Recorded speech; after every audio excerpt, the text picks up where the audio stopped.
Robert Francis Prevost est le premier citoyen américain à occuper le poste de chef de l'Église catholique romaine et à l'approche du conclave, il n'était pas considéré comme un favori pour être élu pontife.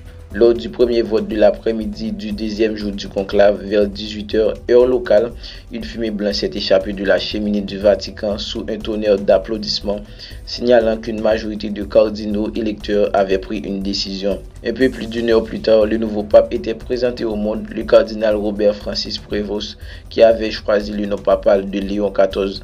Il a également rendu hommage à son prédécesseur, rappelant la voix douce mais toujours courageuse du pape François lorsqu'il bénissait Rome et a exprimé ses remerciements à son prédécesseur.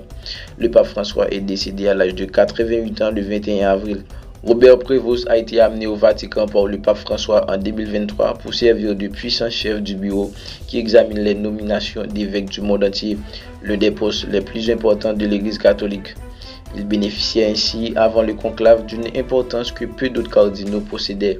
Avant le conclave, on lui reprochait notamment le tabou qui pesait depuis longtemps sur la nomination de pape américain, compte tenu du pouvoir géopolitique déjà exercé par les États-Unis dans la sphère laïque.